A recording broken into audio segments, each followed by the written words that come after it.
Students, उम्मीद करती हूँ कि आप सब खैरियत तो आफियत से होंगे। तो आज की क्लास में हम पढ़ने जा रहे हैं कंस्ट्रक्टर ओवरलोडिंग। कंस्ट्रक्टर ओवरलोडिंग हमारे पास क्या होती है? सिंपल सी डेफिनेशन है कि जब मल्टीपल कंस्ट्रक्टर एक ही क्लास में हों, सेम क्लास के अंदर, तो उसको हम कहते हैं कंस्ट्रक्टर ओवरलोडिंग। तो हम इसकी डेफिनेशन को कुछ इस तरह से लिखेंगे, multiple constructors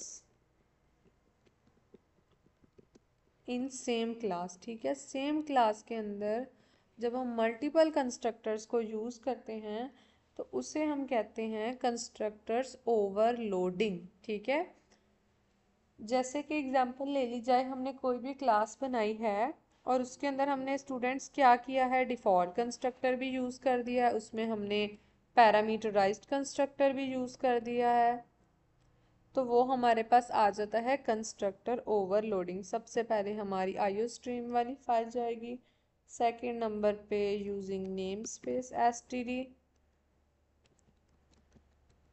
all right, third number पे अब हमारी क्लास बनेगी जिसका नेम हम रखेंगे ओवर, स्मॉल ओ ही कर लेते हैं।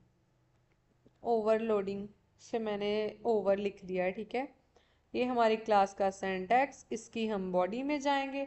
बॉडी में जाने के बाद सबसे पहला काम, एक्सेस स्पेसिफायर लगाया, 1 2 3 4 स्पेसिस दी, मीन्स एक टैब। अब जो हमारे पास क्लास का नेम है जिसको मैं कॉल कर लेती हूँ over.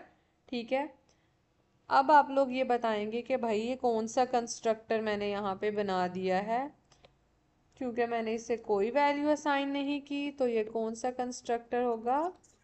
Fault. Default. Well and good, default constructor होगा ये हमारे पास।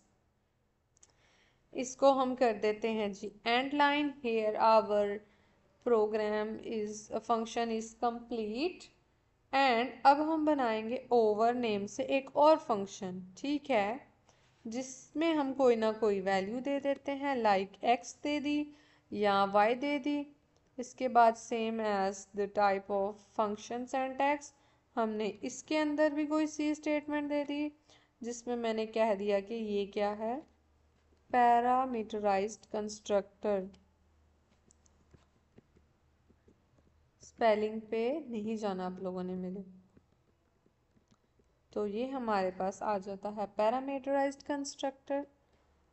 मैं यहाँ पर ये सिंबल लगाती हूँ लेस देन के। अब जो मेरा वेरिएबल है उसको कॉल करती हूँ एक्स, जो कि इस वैल्यू को, पैरामीटराइज्ड वैल्यू को क्या करेगा, अपने सॉरी, एक्स वैल्यू जो भी यहाँ पे पास होगी उसको अपने अंदर स्टोर कर लेगा। स्टोर करने के बाद वो क्या करेगा, हमें प्रेजेंट कर देगा। यहाँ तक हमने दो कंस्ट्रक्टर बना लिए, एक हमारा डिफॉल्ट कंस्ट्रक्टर, एक हमारा पैरामीटराइज्ड कंस्ट्रक्टर। अब हम क्या करेंगे, मेन बॉडी के अंदर चले जाएंगे। मेन बॉडी में जाने के बाद हम इसके अंदर सबसे पहले अपनी क्लास का नेम लिखेंगे जिसका नेम है ओवर। हम ऑब्जेक्ट करेंगे क्रिएट, किस नेम से, v1 नेम से, और यहाँ पे सेमीकोलन लगा दिया। इट्स योर चॉइस कि आप ऐसे भी लिख सकते हैं, इट्स योर चॉइस कि आप इसको ऐसे भी लिख सकते हैं।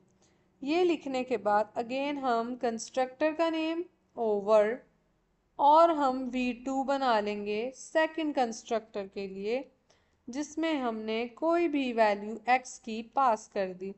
क्योंकि उसकी डाटा टाइप हमारे पास इंट है तो मैं 10 लिख लेती हूँ, और 10 भी डबल कोटेशन में नहीं आएगा क्योंकि इंट डाटा टाइप इंटीजर होती है, इंटीजर कभी भी डबल कोटेशन में नहीं आते। तो अब हम इसे रन कर देते हैं। हमारे पास डिफॉल्ट कंस्ट्रक्टर कॉल हो गया। जब मैंने v1 लिखा तो ऑटोमेटिकली डिफॉल्ट कंस्ट्रक्टर की जो सी स्टेटमेंट थी, प्रिंट स्टेटमेंट थी, वो कॉल हुई।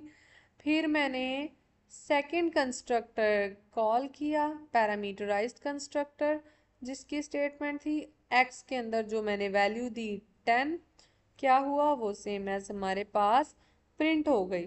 तो ये था हमारे पास ऑपरेटर ओवरलोडिंग। जब मल्टीपल ऑपरेटर्स सॉरी जब हमारे पास मल्टीपल कंस्ट्रक्टर्स सेम क्लास, ये सेम क्लास है ना, एक ही क्लास है जिसका नेम ओवर है, उसके अंदर यूज होते हैं तो हम उसे कहते हैं ऑपरेटर ओवरलोडिंग। ठीक है।